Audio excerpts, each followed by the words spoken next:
시청자 여러분 안녕하십니까? 아나운서 배소입니다. 문화저널 21이 2월부터 매주 월요일 주간 브리핑으로 시청자 여러분을 찾아뵙고 있습니다. 오늘 그 두 번째 브리핑을 시작하겠습니다. 오늘 첫 뉴스는 삼성이 준법감시위원회를 2월 5일 공식 출범했다는 소식입니다. 이재용 삼성 부회장의 파기환송심 재판부가 주문해 만들어진 삼성준법감시위원회가 5일 첫 회의를 열고 공식적인 활동을 시작했는데요.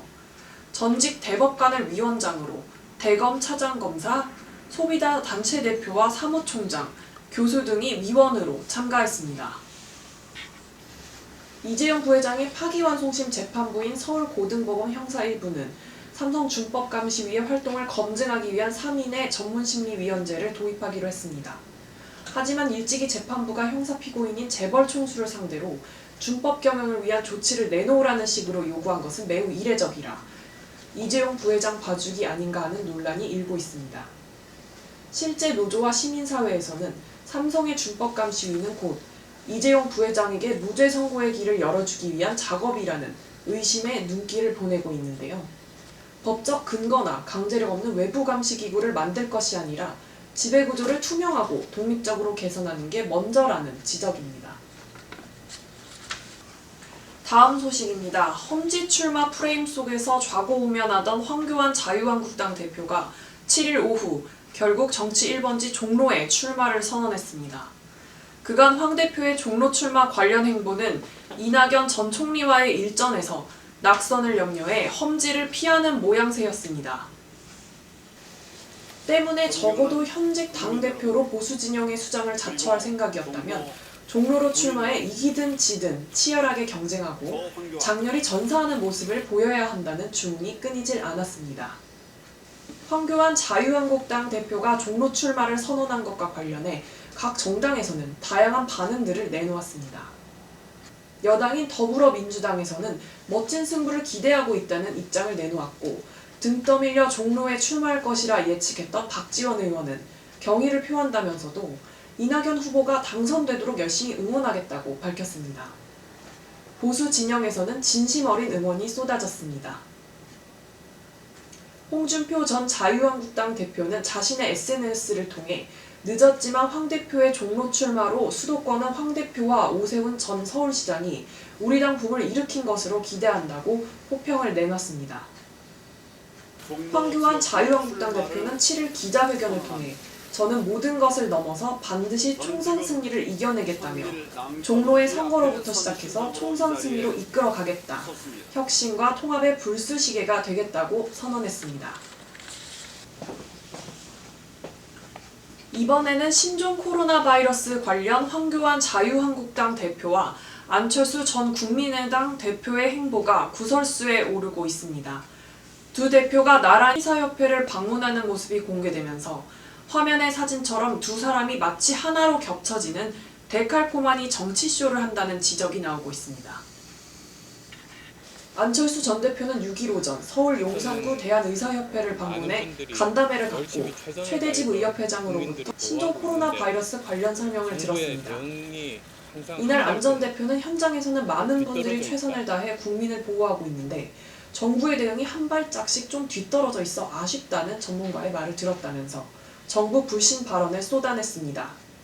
그런데 황교안 대표도 바로 하루 전날인 5일 오후 대한의사협회를 찾아 똑같은 곳에서 똑같이 간담회를 갖고 역시 의협회장으로부터 설명을 들었습니다.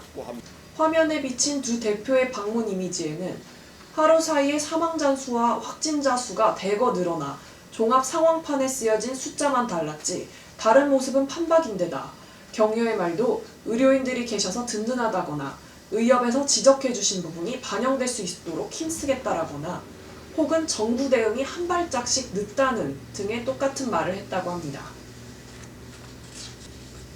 하지만 정작 대한의사협회가 두 대표에게 했던 말은 지난 1월 말에 의협이 4차례에 걸쳐 발표했던 대국민 담화와 내용이 별반 다르지 않은 것으로 알려졌습니다. 중소기업과 대기업에 입사한 신입사원들의 월급 차이가 과연 얼마나 될까요? 실제 올해 기업들이 대졸 신입사원에게 지급할 것으로 예상되는 초임 연봉을 기준으로 알아보니 예상되는 초임 연봉의 격차가 1,100여만 원에 달한다는 조사 결과가 나왔습니다. 지난해 800만 원 격차보다 300만 원이나 더 벌어졌다고 합니다. 구직 사이트 인크루트가 2020년 올해 신입 채용 계획이 있는 기업의 인사 담당자들에게 대졸 신입사원들의 예상 초임 연봉을 주관식으로 입력하게 했습니다. 총 831곳의 평균 예상 초임 연봉은 지난해보다 149만 원 오른 3,382만 원으로 나타났습니다. 기업 규모별로 대기업은 3,958만 원, 중견기업 3,356만 원, 중소기업은 2,834만 원으로 집계됐는데요.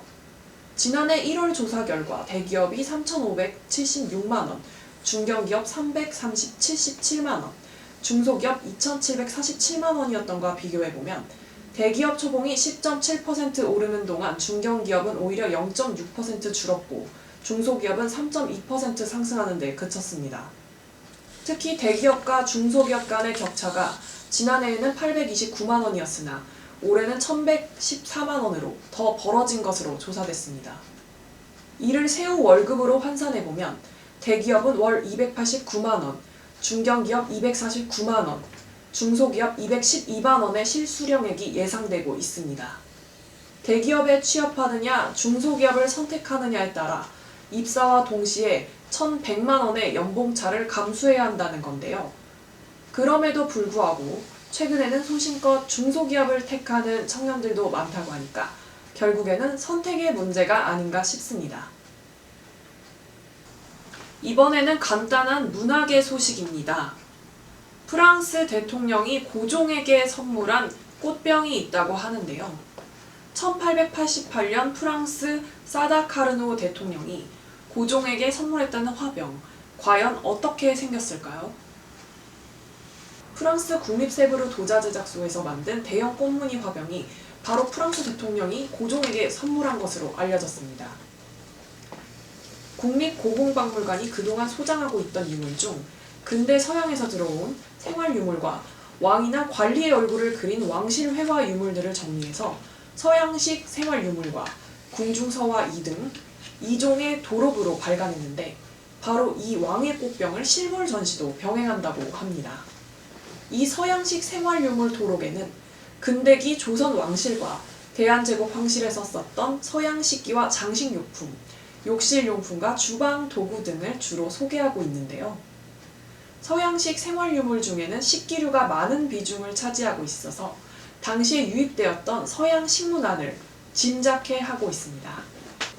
또한 왕의 초상화인 어진이나 관리를 그린 초상화 등 인물화를 비롯한 왕실회화를 묶어 정리한 궁중서화 이도록은 한국정쟁 당시 부산으로 옮겨졌다가 화재 피해를 입은 것이 상당수인데요. 도록에는 크고 작은 화재 피해를 입은 어진 18점이 수록되었는데 이 중 11점은 국립고궁박물관이 보존 처리 과정을 마치고 나서 이번 도록을 통해 처음으로 세상에 공개하는 것들이라고 합니다. 국립고궁박물관은 이번에 발간한 소장품 도록을 국공립도서관과 박물관 등에 배포한다는 계획인데요. 그동안 쉽게 접하기 힘든 귀한 유물들이었는데 앞으로는 도록으로라도 접할 수 있다는 기쁜 소식 전하면서 오늘 뉴스 브리핑을 마치도록 하겠습니다. 이번 한 주도 문화저널 21 독자 여러분과 주간 브리핑 시청자분들이 최고 면역력인 기쁘고 즐거운 마음으로 건강한 한 주 보내시기 바랍니다. 감사합니다.